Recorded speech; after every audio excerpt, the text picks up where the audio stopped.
But I do really want to hear from you, Natasha, because you mentioned you've been a vegan for a year now and a vegetarian for an additional year. So I really want to listen to your input on plant-based diets. Yeah, sure. So the whole journey began around this time last year. So I came across, or I was actually shown this documentary on Netflix. I know you're like, all my sources are Netflix. All she does is watch Netflix. That's me as well. I'm not judging. No. But I did go and I did fact check most of the things that they were saying. So to make sure that I know what I'm getting myself into. So Mm-hmm. this documentary on Netflix, it's called The Game Changers, and it's produced by James Cameron. Hmm. So it begins with, they talk about Roman gladiators. Okay. Yeah, the quintessential athletes. So they were predominantly vegetarian. That's what. Romans? Yes, Really? Hmm. the gladiators at least, and they are like big men.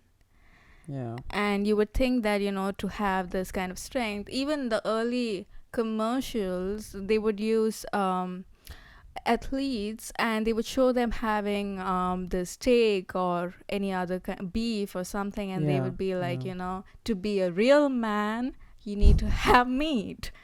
And I'm not even exaggerating here, that's exactly how it sounded. So apparently they looked at the bones of these gladiators and they found that they had a lot more strontium, which is an Mm-hmm. element. It helps with bone building. Than did meat eaters. And there is this popular belief among sportsmen, especially, that you need energy to sustain um, athletes. That is true. And what they forget often is that carbohydrates is the main source of energy. Yeah. Yeah. You need carbs for energy, but you need proteins for strength. And so the whole thing about, animal proteins is important for strength, and that's the only source of proteins, was generated somewhere in 1880s when a German scientist Liebig hypothesized, this is again what I learned in the documentary, that most of the energy that you need for exercising, it comes from meat. And that's why this idea kind of penetrated into people's minds that vegetarians cannot exercise. Yeah, but that has since been debunked, so. Yeah.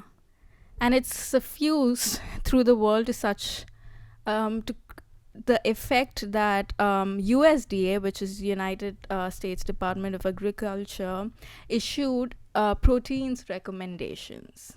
And what were Let's not talk about those recommendations because they are all driven by the industry and what the industry needs. It's like milk all over again.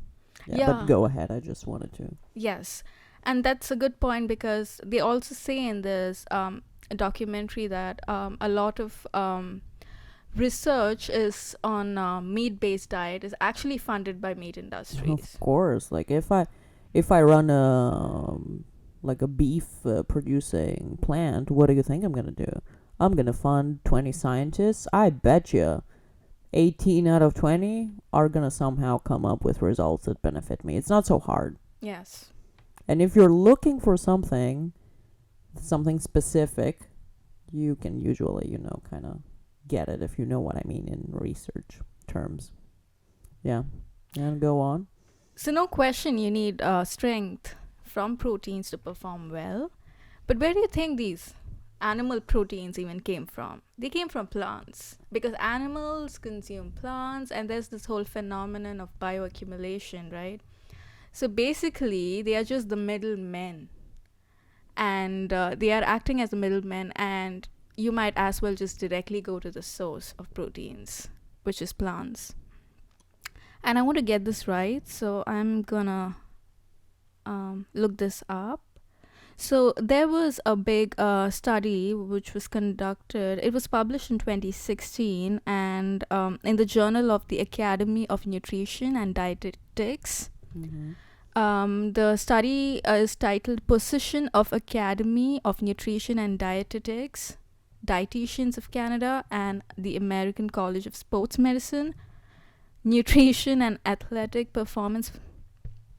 And in that study, they basically look at several athletes and interview them, and they basically narrate their personal journey of how their switch to plant-based diet has affected their performance.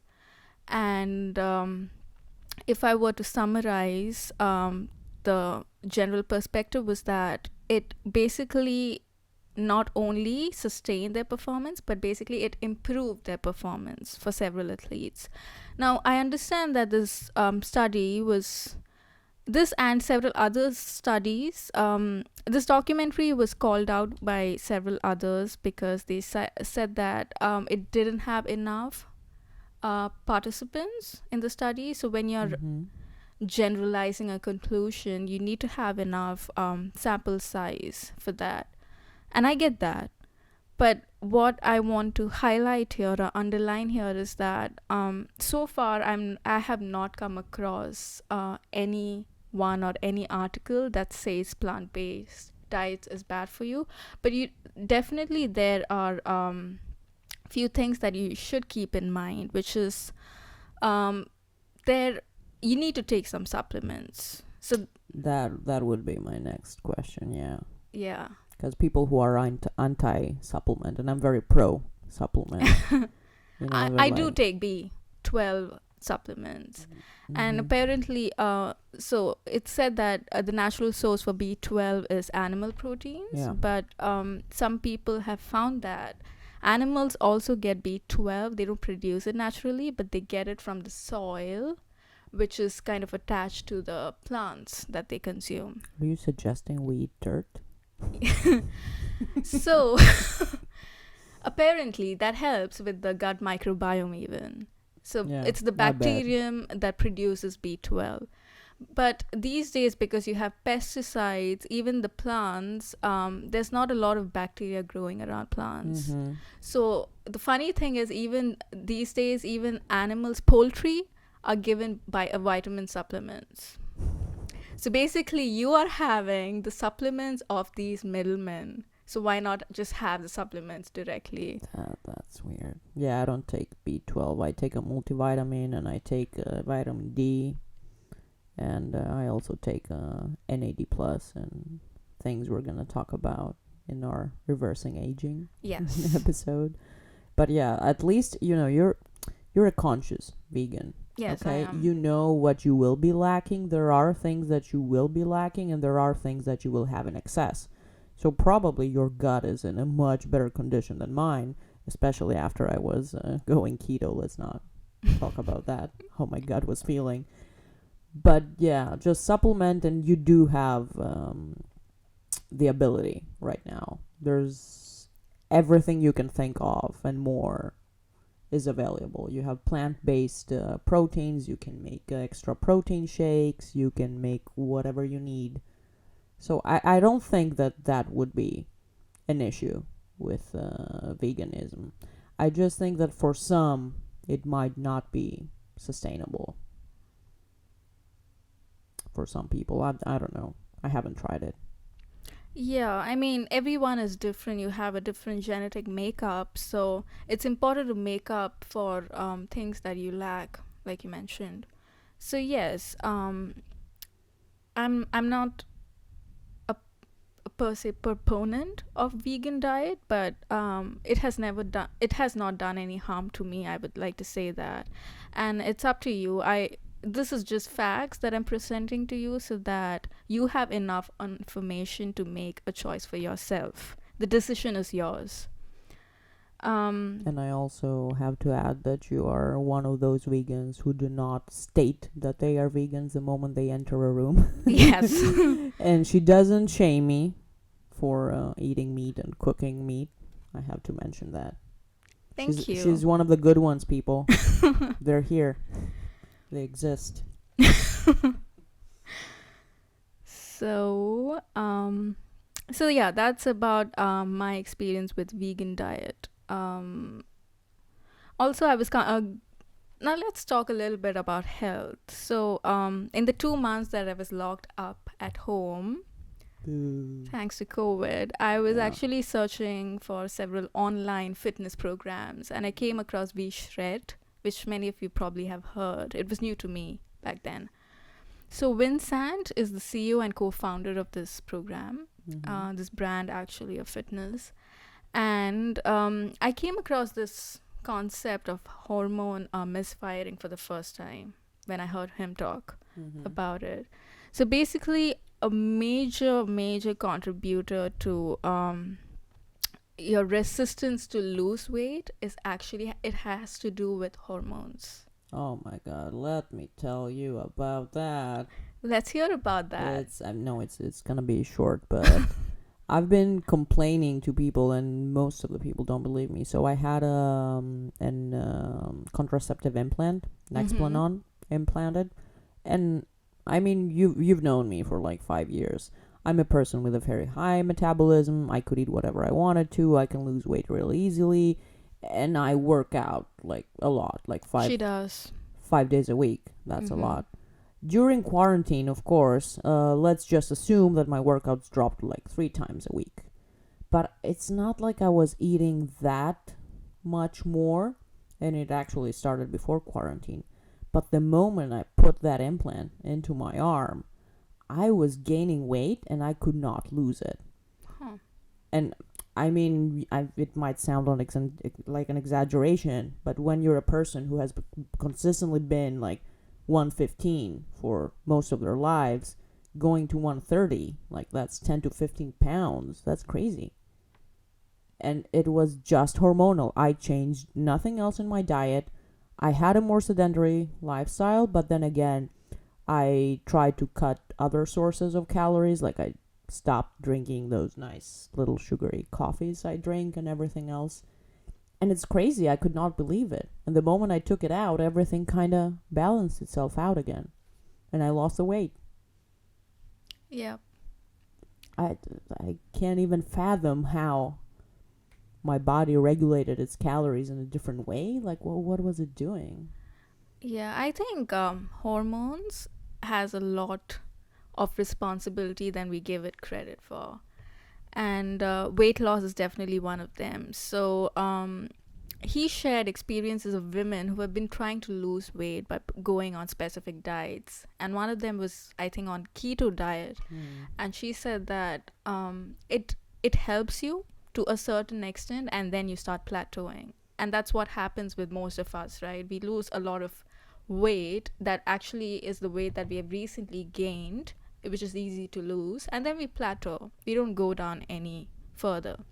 And why is that? Because when you're subjecting your body to a certain diet, it it's the natural response of the body. It's evolutionary to adapt to that change. Yeah, and retain homeostasis, basically. Exactly. So it's gonna lower down. So if you're gonna decrease carbs, it's gonna lower down the metabolism to make sure that there is sufficient reserve quantity of fuel to use in case of emergency. So now, if however hard you are working out, it's not gonna help you. So the trick is to basically confuse your body. So just don't throw in a pattern, break free of the pattern. So just throw surprises at your body. Like keep switching. Like have a high carb diet, and then next day you can have a high protein diet. Keep switching between the two, and people have shown that this really helps with weight loss. Yeah, Don't because fall into Benford's pattern. yeah, because your body doesn't have the time to adapt into ways that are not beneficial to Exactly, you. that is the trick. Not giving it enough time to adapt. Do you want to surprise our bodies with pizza tonight? I don't mind. It sounds good. I'd be like, surprise! Look what I got you. Talking about all these diets is because it has a direct impact on your health. And talking about good health, that is one of the preventive strategies for cancer, right? So doctors are often asked by patients, what is the cure for cancer? And most doctors, what they say is, quote, good health is the best prescription for cancer prevention, end quote. And for a lot of things. Uh-huh. And so the visceral fat, which is the fat that surrounds all your abdominal organs like liver, stomach, intestines, an excess of visceral fat can cause inflammation. Now, we did mention inflammation in a couple of places before, but what is inflammation? It is the body's response, first response to any kind of injury. So, when there's an injury, a part of your body is exposed, right? So that it's susceptible to bacterial invasion. When this happens, the resident immune cells in that part of the body are activated and they recruit more immune cells. And specialized immune cells called neutrophils and macrophages are the first responders. They are the paramedics of the immune system. When they arrive, there is this aggressive combat between the pathogen and the immune cells, and many bystander healthy cells are damaged in this process. So you can understand how much damage it does to the healthy parts of your body too. And it also keeps your immune system occupied, preoccupied with other things, whereas it could be fighting, I guess, cancer. Exactly.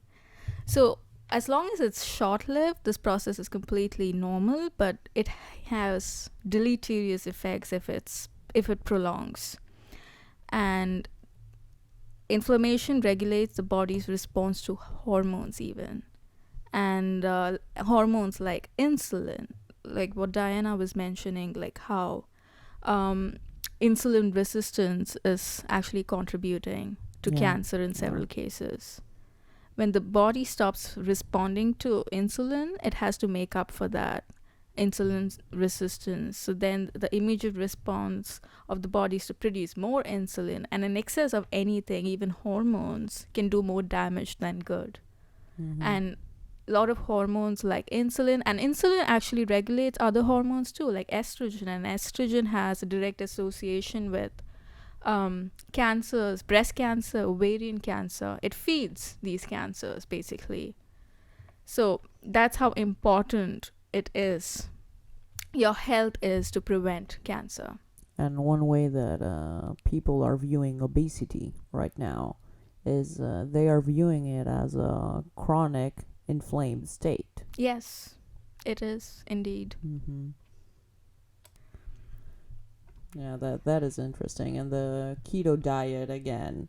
And I should have said that in the beginning, but we are not nutritional experts of any type. Please do not blindly follow any advice from us or from anyone without consulting with a medical doctor, with your nutritionist, blah, blah, blah, blah. Yes, thanks for saying that, Diana. We should have said that in the beginning, but we can probably put a note or something in the description. Yeah, sometimes it's important, especially for lawsuits. We cannot afford these lawsuits. Yes. And we earn stipends. We don't even have salaries. So please keep that and take that into consideration. Exactly, when trying to sue us. And speaking of stipends and being able to afford stuff, we have a Patreon account. Yay! Woohoo! And for those of you who don't know what a Patreon is, it's a platform where you are able to donate as much as you want and can. Everything helps to your favorite creators. There's a lot of artists and creators on there who are basically trying to provide you with their greatest content, but for that we need equipment, we need time. It gets expensive real fast. So if you want to help us and if you want to keep listening to those nice podcasts, please go to www. Did I just say 4 W's? No, it was, I think, just 3. So, excuse me, www.patreon.com/uncited, like our podcast. Check out, we also update our Patreon with our material, and help us out if you want, and if you can. We'd appreciate it. Thank you, and have a good rest of the week. Bye-bye now. See you on the next one. So the reason why we